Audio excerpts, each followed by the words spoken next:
नमस्कार। Live your dreams channel के इस एक्साइटिंग वीडियो में आपका बहुत बहुत स्वागत है। ये एक प्रैक्टिस वीडियो है। पिछले video understanding denial of marriage in astrology पे हमने जो भी थ्योरी के कॉन्सेप्ट समझे थे किसी भी चार्ट में डिनायल ऑफ मैरिज को देखने के लिए, उन सबको हम सलमान खान की कुंडली में प्रैक्टिकली समझने और देखने की कोशिश करेंगे। मुझे अच्छे से पता है, जब सलमान खान जैसा हैंडसम अभिनेता सामने हो तो लोगों की नजरें तो सलमान खान पर ही होती हैं। उनके साथ कौन स्क्रीन शेयर कर रहा है उस पर ध्यान ही नहीं जाता। इसीलिए मैं ये फेसलेस वीडियो बना रहा हूं, और सलमान खान के सामने आप मुझे देखें, चांस ही नहीं होता। पिछले वीडियो में हमने 5 स्टेप्स सीखे थे जिससे हम डिनायल ऑफ मैरिज को एनालाइज कर सकें। मैं इन स्टेप्स को आज डिटेल में नहीं बताऊंगा, आप चाहेंगे तो स्क्रीनशॉट ले सकते हैं या आप डिनायल ऑफ मैरिज वाली वीडियो पे जाके उसको डिटेल में देख सकते हैं। वैसे ही हमने कोई भी ग्रह या कोई भी हाउस कैसे एफ्लिक्टेड होता है उससे जुड़ी बातें बहुत डिटेल में समझाई थी, बताई थी। आप इसका स्क्रीनशॉट भी ले सकते हैं। और फाइनली हमने कुछ एडिशनल फैक्टर्स की चर्चा की थी जिससे डिनायल ऑफ मैरिज को हम कुंडली में देख सकते हैं। इन सारी थ्योरी की बातों को कंबाइन करके अब हम चलते हैं सलमान खान की कुंडली पे और समझते हैं कि भारतीय फिल्म इंडस्ट्री का ये बेहद लोकप्रिय, बेहद हैंडसम अभिनेता आज भी अविवाहित क्यों है, इसने शादी क्यों नहीं की। तो हमारा सबसे पहला स्टेप है कुंडली के 7वें भाव और 7वें भाव के मालिक को लग्न कुंडली, चंद्र कुंडली और शुक्र कुंडली के माध्यम से देखना कि ये पाप ग्रहों से पीड़ित तो नहीं है। सलमान खान की कुंडली एरिज यानी कि मेष लग्न की है, और जो इसका लग्नेश है मंगल, वो उच्च का होकर कुंडली के 10वें भाव में बैठा हुआ है। ये तो रोचक योग है, पंच महापुरुष योग में से एक। ये अपने आप जीवन में बहुत बड़ी सफलताएं, नाम, शोहरत, इज्जत, इसकी गारंटी देता है। पहले भाव का मालिक 7वें भाव के मालिक के साथ बैठा हुआ है, तो अपने जीवन साथी के प्रति एक पॉजिटिवनेस ये भी हमें दिखाई पड़ता है, चाहे वो जीवन साथी कोई भी हो, कभी भी हो, किसी भी रूप में हो। कुंडली के 7वें भाव पे डायरेक्टली तो कोई भी पाप प्रभाव नहीं है, यहाँ कोई ग्रह बैठा हुआ भी नहीं है, और इस पर वक्री जुपिटर की दृष्टि पड़ रही है।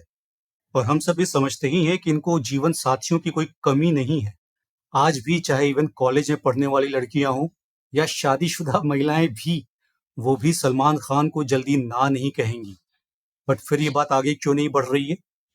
किसी भी पोटेंशियल को जमीन पे रियलाइज होने के लिए हमको उस भाव के मालिक को देखना होता है। यहाँ पे 7वें भाव का मालिक शुक्र है। शुक्र यहाँ पे पाप कर्तरी योग में है, यानी कि उसके एक तरफ सूर्य है, दूसरे तरफ शनि। मंगल भी नेचुरल मैलेफिक होता है और वीनस का मित्र नहीं है। मंगल और शुक्र का कॉम्बिनेशन बहुत सारे रिलेशनशिप देता है, लेकिन बात जब शादी की आती है तो यहां पर शुक्र जो है वो मंगल से पीड़ित भी होता है। तो पाप कर्तरी योग में घिरा हुआ 7वें भाव का मालिक, जिस पर राहु की दृष्टि भी पड़ती है।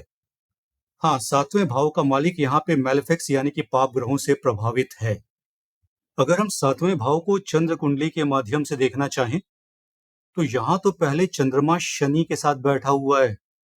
इसको विष योग कहते हैं। रिलेशनशिप के लिए ये योग अच्छा नहीं होता। जाहिर सी बात है, चंद्रमा से 7वें भाव को शनि देख रहा है। शनि की दृष्टि शुभ नहीं होती विवाह के भाव को लेकर, तो चंद्र कुंडली से 7वां भाव पीड़ित है। अब हम शुक्र कुंडली देखते हैं। शुक्र भी चूंकि मार्च के साथ बैठा हुआ है, तो शुक्र से जो 7वां भाव है वहां पर मंगल की दृष्टि पड़ती है। शुक्र कुंडली में 7वें भाव का मालिक चंद्रमा है जो कि शनि के साथ बैठा हुआ है, तो ये भी बुरी तरह से पीड़ित है।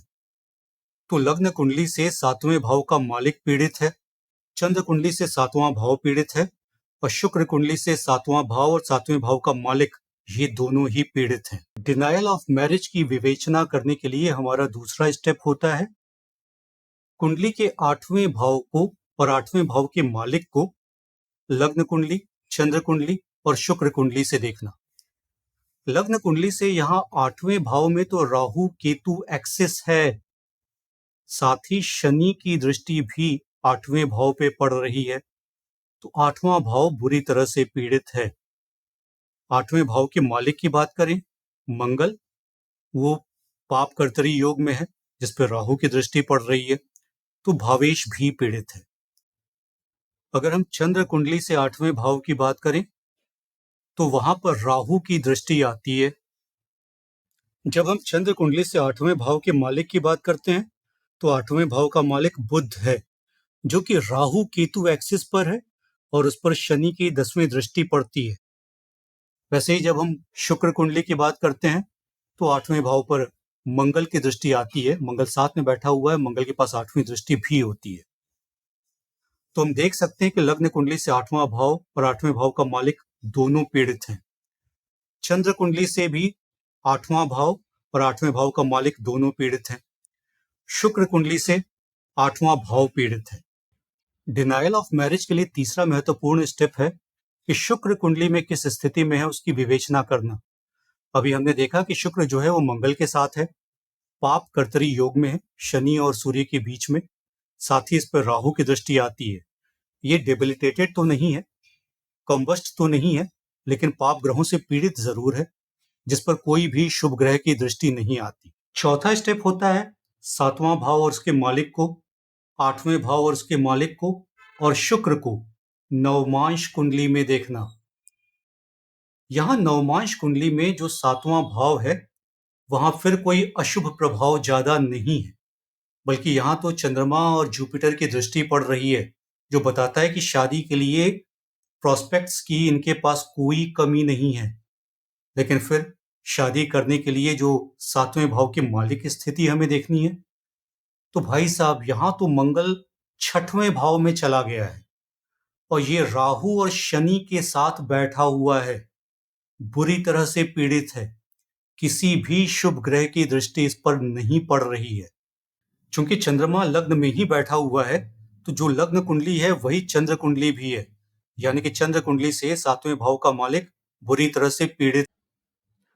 अगर हम शुक्र कुंडली की बात करें, तो शुक्र से 7वें भाव पर शनि की 10वीं दृष्टि पड़ती है और जो शुक्र कुंडली से 7वें भाव का मालिक है यानी कि जुपिटर, वो वक्री है और उस पर मंगल की 8वीं दृष्टि पड़ती है। तो नवमांश कुंडली में भी लग्न कुंडली से 7वें भाव का मालिक, चंद्र कुंडली से 7वें भाव का मालिक और शुक्र कुंडली से 7वां भाव और 7वें भाव का मालिक दोनों ही पीड़ित हैं। नवमांश में अगला स्टेप आता है 8वें भाव और उसके मालिक की स्थिति को देखना। लग्न कुंडली से 8वां भाव जहां पे टॉरस साइन है, उस पर शनि की 3री दृष्टि पड़ती है। कोई शुभ प्रभाव नहीं है और शनि की दृष्टि है, तो ये भी पीड़ित है। और 8वें भाव के मालिक शुक्र की बात करें, तो मंगल की 4थी दृष्टि इस पर आती है। यहां चंद्रमा लग्न में है, तो जो लग्न कुंडली से 8वें भाव और उसके मालिक की स्थिति है, वही चंद्र कुंडली में भी 8वें भाव और उसके मालिक की स्थिति है, जो कि पीड़ित अवस्था में है। अगर हम शुक्र कुंडली से देखें, तो शुक्र कुंडली से जो 8वां भाव है, वहां पर मरकरी बैठा हुआ है, जिसपे सूर्य की दृष्टि आती है। थोड़ा पीड़ित है, लेकिन बहुत ज्यादा पीड़ित नहीं है। और जब हम 8वें भाव के मालिक की बात करें, वो शनि है। शनि तो राहु केतु एक्सिस पर है और साथ ही मंगल के साथ बैठा हुआ है। शनि पीड़ित है, तो शुक्र कुंडली से 8वें भाव का मालिक पीड़ित है। आखिरी स्टेप में हमें त्रिमशांस चार्ट में भी लग्न कुंडली, चंद्र कुंडली और शुक्र कुंडली से 7वें भाव उसके मालिक और 8वें भाव और उसके मालिक की अवस्था देखनी है। यहां लग्न में शनि बैठा हुआ है और 7वें भाव में सूर्य बैठा हुआ है। ये दोनों ही क्रूर ग्रह हैं, दोनों ही पाप ग्रह हैं। मंगल की दृष्टि भी 7वें भाव पे पड़ती है, तो यहां तो 7वां भाव बुरी तरह से पीड़ित है। अगर हम 7वें भाव के मालिक की बात करें, जो कि जुपिटर है, ये वक्री अवस्था में है और इस पर मंगल की दृष्टि पड़ती है। यहां चंद्र कुंडली से जो 7वां भाव है, वो इतनी पीड़ित अवस्था में नहीं है, लेकिन जो चंद्र कुंडली से 7वें भाव का मालिक शुक्र है, वो तो राहु केतु के ठीक सामने है। मंगल की दृष्टि पड़ती है और शनि की भी 10वीं दृष्टि उस पर आती है, तो ये बुरी तरह से पीड़ित है। शुक्र कुंडली से 7वां भाव पीड़ित है क्योंकि यहाँ पे मंगल भी है, राहु भी है, केतु भी है। हम देख पा रहे हैं कि सलमान खान की चाहे लग्न कुंडली हो या नवांश कुंडली हो या त्रिमशांस कुंडली हो, तीनों के ही 7वें भाव के मालिक पर, 8वां भाव 8वें भाव के मालिक पर और शुक्र पर मल्टीपल एफ्लिक्शंस दिखाई दे रहे हैं। ये हमें लग्न कुंडली से भी, चंद्र कुंडली से और शुक्र कुंडली से भी दिखाई दे रहे हैं। डिनायल ऑफ मैरिज की थ्योरी पढ़ते वक्त जो एडिशनल फैक्टर्स की बात की थी उनको भी एक बार देख लेते हैं। और यहाँ एडिशनल फैक्टर्स में एक पॉइंट जो बिल्कुल साफ साफ दिखाई दे रहा है वो ये कि इनकी कुंडली में विष योग है। शनि और चंद्रमा बिल्कुल साथ में बैठे हुए हैं। चंद्रमा हमारे मन, हमारे इमोशंस को गवर्न करता है। इमोशंस जो बहते रहते हैं, खुल के बहते हैं। लेकिन जब शनि के साथ आ जाए, शनि बहुत ही ठंडा ग्रह है, सौर मंडल में सूरज से सबसे दूर का प्लैनेट, कंप्लीट बर्फ है वहां पे। और जब ये बर्फ किसी लिक्विड के पास आता है तो ये उसको फ्री फ्लो नहीं होने देता, बल्कि उसको जमा देता है, बर्फ बनाने की कोशिश करता है। हमारे इमोशंस भी फिर फ्रीली फ्लो नहीं कर पाते, जमने लग जाते हैं, रुक जाते हैं। तो यहाँ पे इंसान कई बार अपने अंदर ऐसे बहुत सारे फैक्टर्स बना लेता है कि मुझे इस रीजन से शादी नहीं करनी, उस रीजन से शादी नहीं करनी, जीवन को इस क्षेत्र में फ्री फ्लोइंग नहीं बनाना है। दूसरी बात ये कि रिलेशनशिप के लिए विष योग बुरा होता है, और 21वीं सदी में बहुत सारे लोग ये चाहते हैं कि पहले वो रिलेशनशिप में रहें, उसके बाद शादी के लिए डिसाइड करें। और यहाँ रिलेशनशिप में रहते वक्त ही इस विष योग का प्रभाव कभी जातक के ऊपर, कभी सामने वाले के ऊपर कुछ ऐसा पड़ जाता है कि लोग उससे बचना और भागना पसंद करते हैं, चाहे एक्स्ट्रा पॉजिटिवनेस के फॉर्म में आए या लोगों को आजादी नहीं देने के फॉर्म में। बल्कि सलमान खान खुद उसको जैसे रखना चाहते हो, यानी कि एक बार आइस के सामने पानी आ गया, भावनाएं जो है सामने वाले की वो फ्रीली फ्लोइंग नहीं हो पा रही हैं, सामने वाला अपने आप में बंधन या कर्ब महसूस कर रहा है, तो वो इस स्थिति से बचने के लिए, इस जहर जैसी विष योग की स्थिति से बचने के लिए वहां से जल्दी ही बाहर निकल जाता है। और ये विष योग रिलेशनशिप को मैरिज में पहुंचने का अवसर ही नहीं देता। और जब ये विष योग इतने सारे नेगेटिव फैक्टर्स के साथ ऑलरेडी प्रेजेंट हो तो ये कारण बनता है डिनायल ऑफ मैरिज का। उम्मीद करता हूं कि आपको ये पूरा प्रैक्टिकल सेगमेंट, प्रैक्टिकल एस्पेक्ट आज का सलमान खान की कुंडली पे अच्छे से समझ में आ गया होगा। और हमने जो थ्योरी में पिछले वीडियो में पढ़ा था डिनायल ऑफ मैरिज से जुड़ी डिटेल्स, उनको हम प्रैक्टिकली यहाँ इंप्लीमेंट कर पाए। तो रोचक योग जैसे पंच महापुरुष योग में से एक होते हुए भी, इतने बड़े नाम, शोहरत, पैसे के बावजूद भी कुंडली का एक पर्टिकुलर एस्पेक्ट, जीवन का एक एस्पेक्ट शादी से जुड़ा हुआ, वो एस्ट्रोलॉजिकली बुरी तरह से पीड़ित है और सलमान खान आज तक कुंवारे हैं। अगर आपने अभी तक इस चैनल को सब्सक्राइब नहीं किया है तो मैं सुझाव दूंगा सबसे पहले इस चैनल को सब्सक्राइब कर लें, जिससे आप इस चैनल पे आने वाली एक भी काम की जानकारी मिस ना करने पाए। और अगले वीडियो में मैं वापस अपने चेहरे के साथ नजर आने वाला हूं। तब तक के लिए अपना ध्यान रखें, फिर मिलेंगे। जय हिंद।